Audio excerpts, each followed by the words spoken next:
फातिमा की रानी माँ, प्रभु यीशु की माँ, आसरा तू ही है माँ।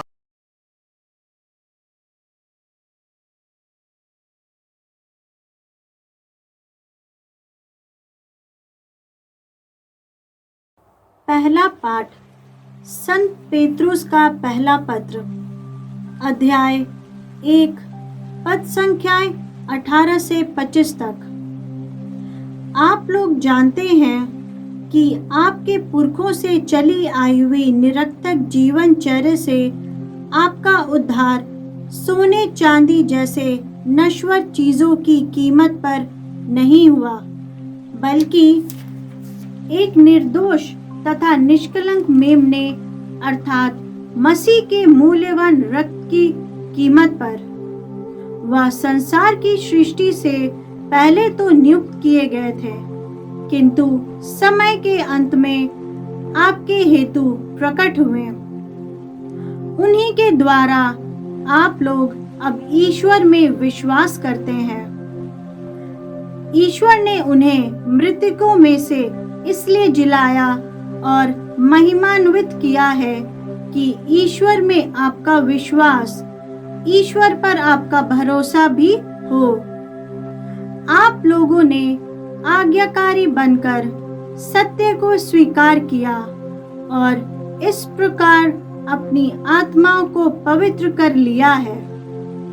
इसलिए अब आप लोगों को निष्कपट भ्रातृभाव, सारे हृदय और सच्ची लगन से एक दूसरे को प्यार करना चाहिए।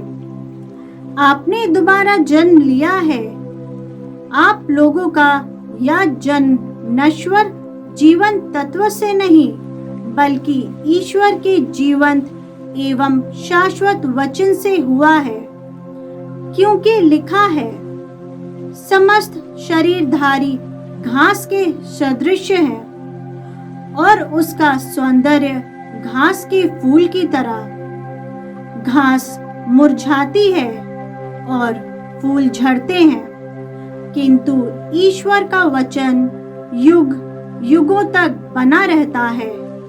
और यह वचन वह सुसमाचार है जो आप लोगों को सुनाया गया है। प्रभु की वाणी। ईश्वर को धन्यवाद। अनुवाक्य। हे यरूशलेम, प्रभु की स्तुति कर। हे यरूशलेम, प्रभु की स्तुति कर। हे यरूशलेम, प्रभु की स्तुति कर। हे सिय्योन, अपने ईश्वर का गुणगान कर। उसने तेरे फाटकों के छड़ सुदृढ़ बना दिए। उसने तेरे यहाँ के बच्चों को आशीर्वाद दिया। अनुवाक्य। हे यरूशलेम, प्रभु की स्तुति कर। हे यरूशलेम, प्रभु की स्तुति कर।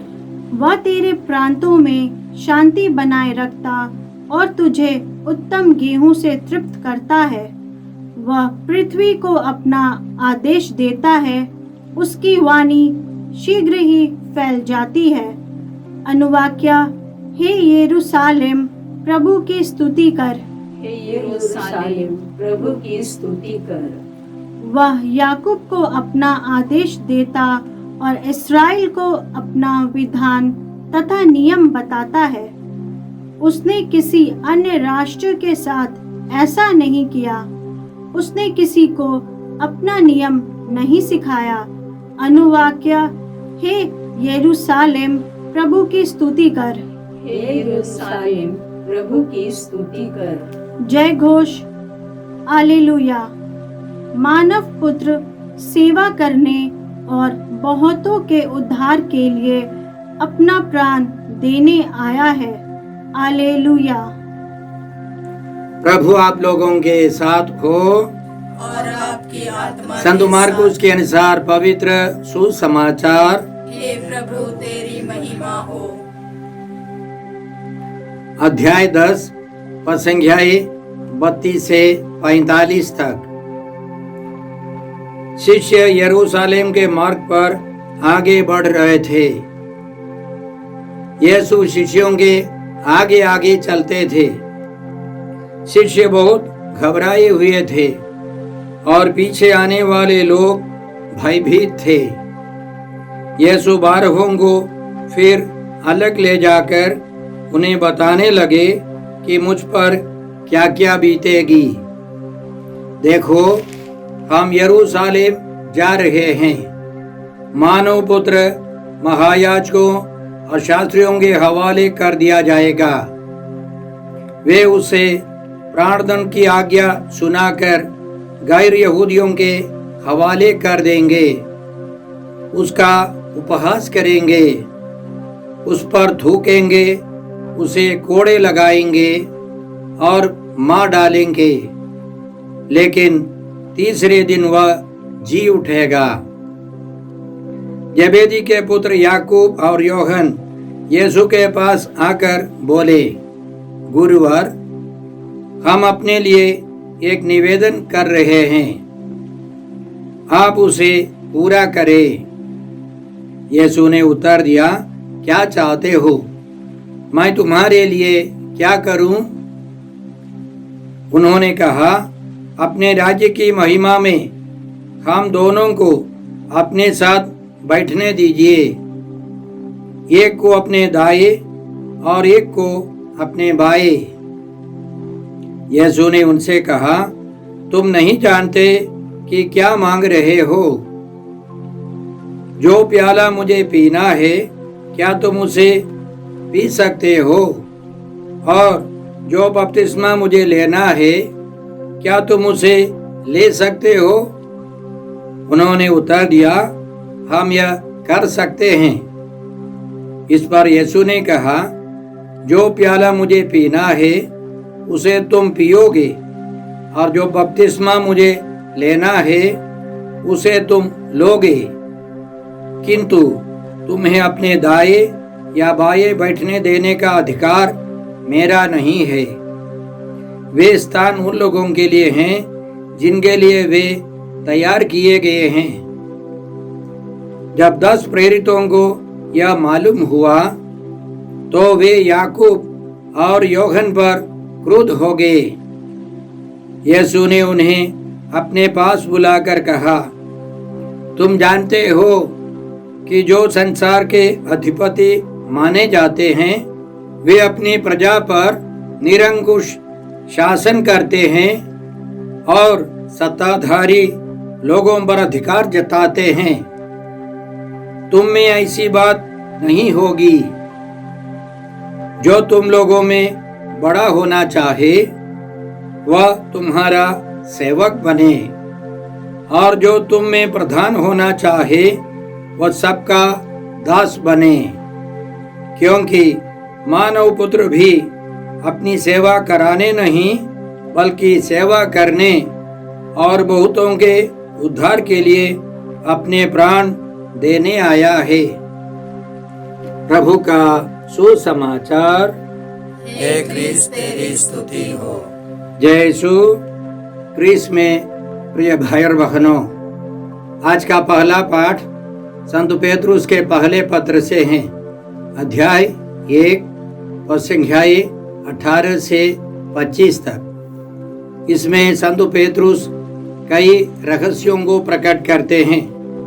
सबसे महत्वपूर्ण पहला रहस्य यह है कि उनका कहना है, आप लोग जानते हैं कि आपके पुरखों से चली आई हुई निरर्थक जीवनचर्या से आपका उद्धार सोने चांदी जैसी नश्वर चीजों की कीमत पर नहीं हुआ है। उन दिनों गुलामों को सब छुड़ाने के लिए पैसे देते थे, सोना चांदी देते थे, लेकिन प्रभु यीशु ने हमारा उद्धार किया है सोने चांदी से नहीं, लेकिन अपने कीमती रक्त पर। उनका कहना है, संत पेतरुस लिखते हैं, एक निर्दोष तथा निष्कलंक मेमने अर्थात मसीह के मूल्यवान रक्त की कीमत पर। सबसे पहले प्रभु यीशु निष्कलंक थे, निर्दोष थे, पवित्र परम पवित्र थे और उनका बलिदान हुआ है। पुराने व्यवस्थान में इसकी सूचना है। निर्गमन ग्रंथ अध्याय 12 पद संख्या 5 में हम लोग इस प्रकार पढ़ते हैं, उस मेमने में कोई दोष ना हो, वह नर हो और 1 साल का, वह भेड़ा हो अथवा बकरा। पास्का पर्व के लिए एक निर्दोष मेमने की बलि होनी थी और संत यूहन्ना बपतिस्ता प्रभु यीशु को दिखाकर कहते हैं, देखो ईश्वर का मेमना, देखो ईश्वर का मेमना। इसकी बलि होगी। हमारे उद्धार की पहली सूचना निर्गमन ग्रंथ अध्याय 12 पद संख्या 21 से हम लोग इस प्रकार देख सकते हैं। मूसा ने सभी इस्राएली नेताओं को बुलाकर उनसे कहा, अपने अपने परिवारों के लिए मेमनों का प्रबंध करने जाओ और पास्का मेमने का वध करो। तब तुम जूफा का गुच्छा बर्तन में रखे हुए रक्त में डुबाओ और बर्तन का रक्त चौखट और द्वार के दोनों बाजुओं पर लगाओ। तुम लोगों में कोई सवेरे तक अपने घर के द्वार से बाहर न निकले। प्रभु देश का परिभ्रमण करते हुए मिस्रियों को मार डालेगा। जब वह चौखट और द्वार के दोनों बाजुओं पर वह रक्त देखेगा तो वह उस द्वार के सामने से आगे निकल जाएगा और तुम्हें मारने के लिए विनाशक को तुम्हारे घर के अंदर जाने नहीं देगा। कहने का मतलब तुम्हारा उद्धार होगा, तुम बचते रहोगे, तुम्हारी सुरक्षा सुनिश्चित है। और प्रभु यीशु ने यह कार्य पूरा किया है। नए व्यवस्थान में हमारे पापों से मुक्त करने के लिए प्रभु यीशु स्वयं बलि बन जाते हैं। आज के पहले पाठ के द्वारा संत पेत्रुस एक दूसरा महत्वपूर्ण रहस्य इस प्रकार प्रकट करते हैं कि प्रभु यीशु संसार की सृष्टि से पहले तो नियुक्त किए गए थे मुक्तिदाता के रूप में, किंतु समय के अंत में आपके हेतु प्रकट हुए। एक युग का अंत हो गया।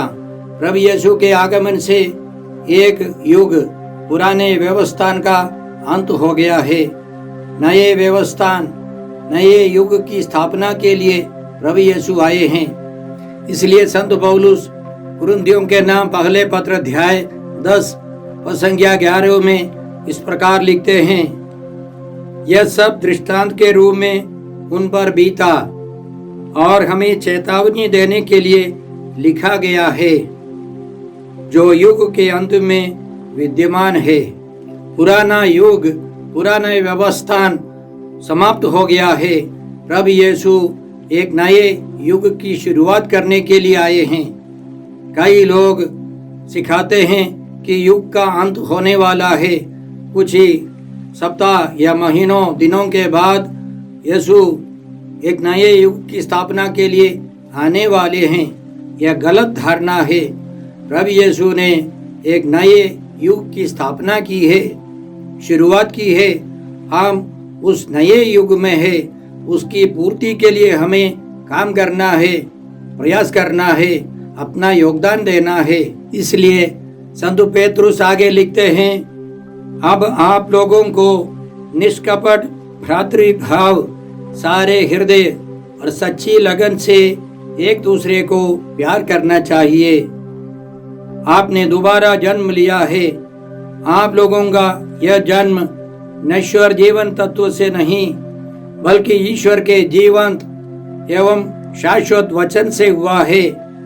इसलिए हमको एक दूसरे को प्यार करना है। प्रभु यीशु ने अपने शिष्यों के पैर धोए और उसके बाद अपने शिष्यों को समझाया। संत यूहन्ना के सुसमाचार अध्याय 13 पद संख्या 34 और 35 में हम लोग इस प्रकार पढ़ते हैं, प्रभु यीशु का आदेश है, मैं तुम लोगों को एक नई आज्ञा देता हूँ, तुम एक दूसरे को प्यार करो। जिस प्रकार मैंने तुम लोगों को प्यार किया, उसी प्रकार तुम भी एक दूसरे को प्यार करो। यदि तुम एक दूसरे को प्यार करोगे तो उसी से सब लोग जान जाएंगे कि तुम मेरे शिष्य हो। एक प्रभु भक्त का निशान प्रेम है, ईश्वर के प्रति प्रेम और दूसरों के प्रति प्रेम। इसलिए हम प्रभु को प्यार करते हुए, उन पर भरोसा रखते हुए एक दूसरे को प्यार करें। इसके लिए हम कृपा मांगते हैं। आज के सुसमाचार में प्रभु यीशु सबसे पहले सुसमाचार सुनाते हैं। विस्तार रूप से प्रभु यीशु समझाते हैं कि उनको यरूशलेम जाना है। वहाँ महायाजकों, शास्त्रियों और गैर यहूदी नेताओं के द्वारा बहुत दुख उठाना होगा, बुरी तरह मरना होगा, लेकिन प्रभु यीशु जी उठेंगे।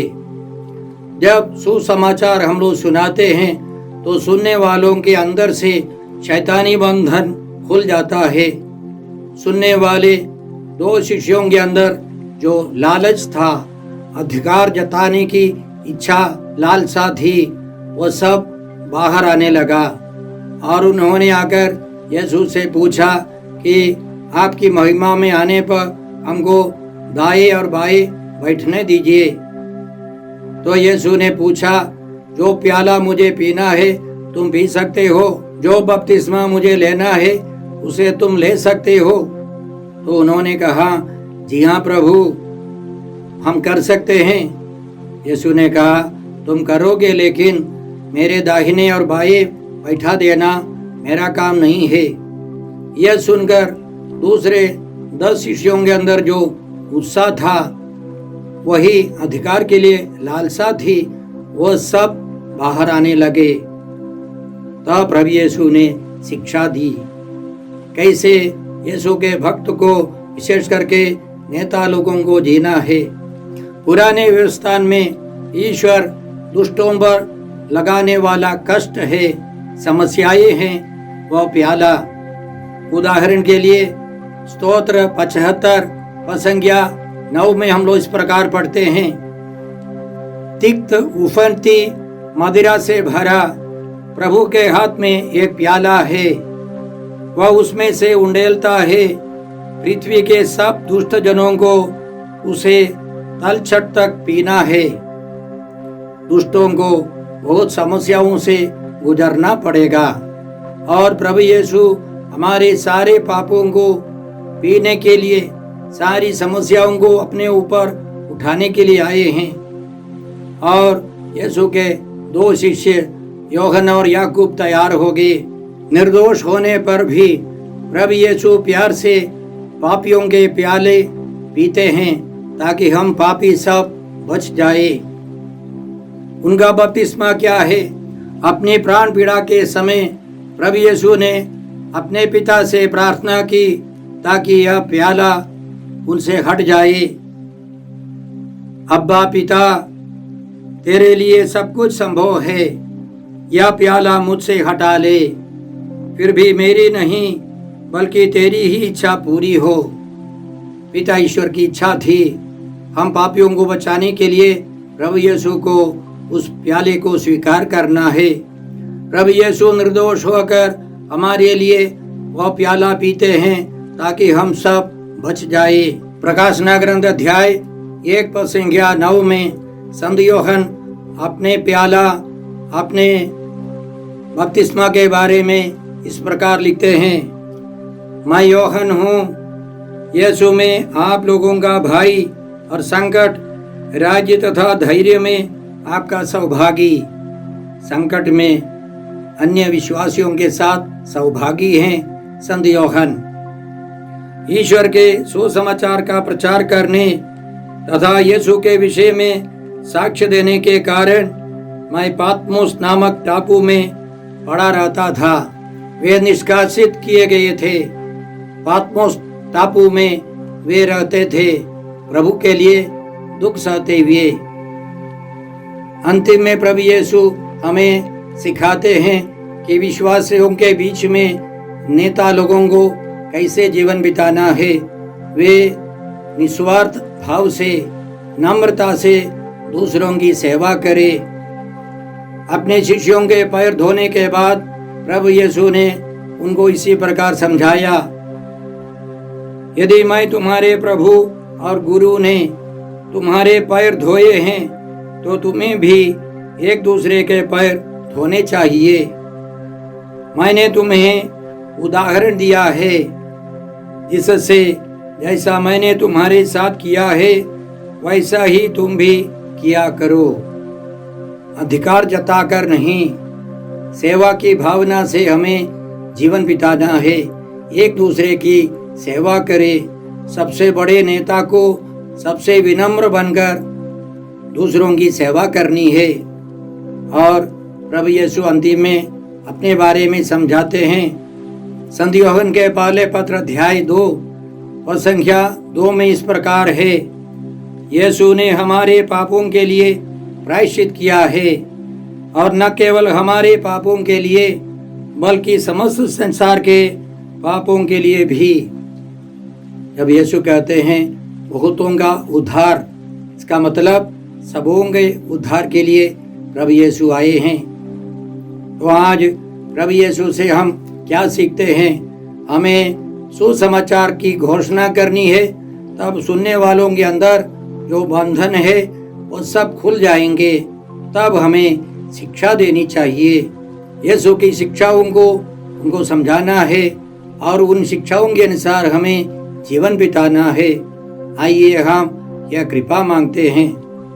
हे पिता ईश्वर, हे प्रभु यीशु, हे पवित्र आत्मा ईश्वर, आज के सारे पवित्र वचनों के लिए हम तुझे धन्यवाद देते हैं और तुझसे प्रार्थना करते हैं कि हम भी प्रभु यीशु के समान सुसमाचार की घोषणा कर सके। सुनने वालों के अंदर से शैतानी बंधन खुल जाए और हम उनको यीशु की शिक्षा दे सके। इस प्रकार ईश्वर के राज्य का विस्तार हो। हम यह प्रार्थना करते हैं प्रभु क्रिस्त के द्वारा। हमारे प्रभु यीशु क्रिस्त की कृपा, ईश्वर का प्रेम और पवित्र आत्मा का साहचर्य आप सबों को प्राप्त हो। आमीन।